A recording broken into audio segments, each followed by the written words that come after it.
Buenos días a todos. El capítulo 7 del libro de Oseas nos habla de la iniquidad y rebelión de Israel. Y para ello utiliza tres figuras muy descriptivas: un horno, una torta y una paloma.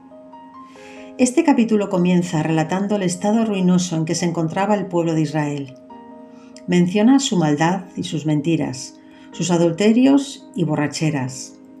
Los versículos 3 y 4 dicen: con su maldad alegran al rey y a los príncipes con sus mentiras. Todos ellos son adúlteros, son como horno encendido por un hornero. El versículo 7 continúa diciendo: todos ellos arden como un horno, y devoraron a sus jueces, cayeron todos sus reyes, no hay entre ellos quien a mí clame. El texto compara al pueblo de Israel con un horno que devora todo, jueces y reyes y todo lo que cae en sus manos. Lo destruye todo porque tenían un deseo ardiente y una pasión exacerbada por sus ídolos. Habían desplazado a Dios y todo les iba de mal en peor. Esto nos enseña que nuestras pasiones pecaminosas nos alejan de Dios. Y si no escuchamos la voz de Dios, quizás sea porque seguimos alimentando el fuego de nuestros ídolos. Seguidamente se compara al pueblo de Israel con una torta no volteada.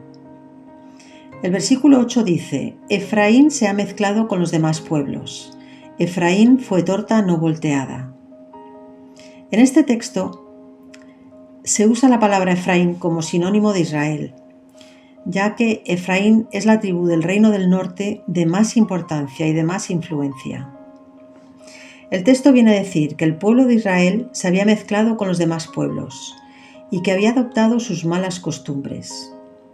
Se asoció y se adaptó a ellos, de tal manera que adoptó su manera de pensar y perdió la esencia de su carácter. Y por eso era una torta no volteada. Cuando cocinamos una torta, se da la vuelta en la sartén para hacerse por los dos lados. Pero esta torta no volteada estaba quemada por un lado y cruda por el otro, con lo cual no valía ni un lado ni el otro. Esta metáfora nos indica que Israel no estaba totalmente entregado a Dios. Se movía entre Jehová y Baal. Estaba lleno de contradicciones e inconsistencias y al final no servían ni a uno ni a otro.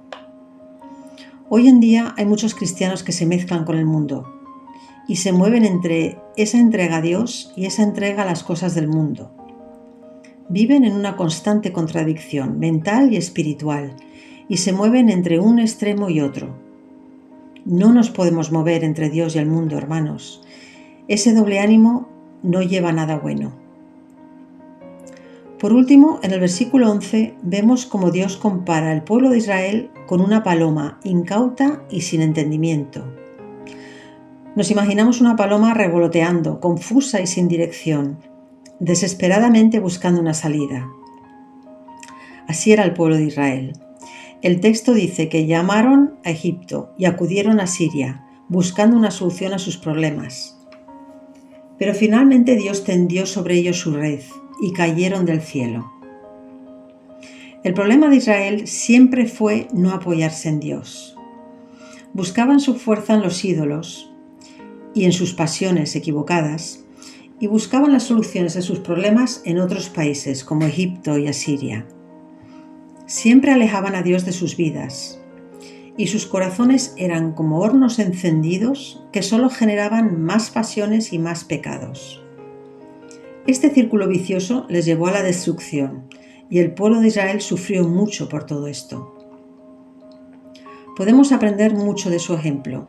Primeramente, debemos confiar en Dios y en su palabra. Está claro que debemos eliminar nuestros ídolos y cualquier distracción que nos aleje de Dios. Debemos apoyarnos en Él y no en las cosas del mundo. Y es un mandato guardar nuestro corazón para que no se convierta en un horno que genere pasiones equivocadas y por tanto pecados. Tampoco debemos ser como la paloma incauta que vuela sin dirección ni sabiduría. Todo esto resume muy bien los fallos del pueblo de Israel. Nosotros también podemos aplicar estas tres metáforas a nuestra vida para reconocer algunos fallos que podamos tener en nuestra relación con Dios. Hasta pronto, hermanos. Que Dios les bendiga.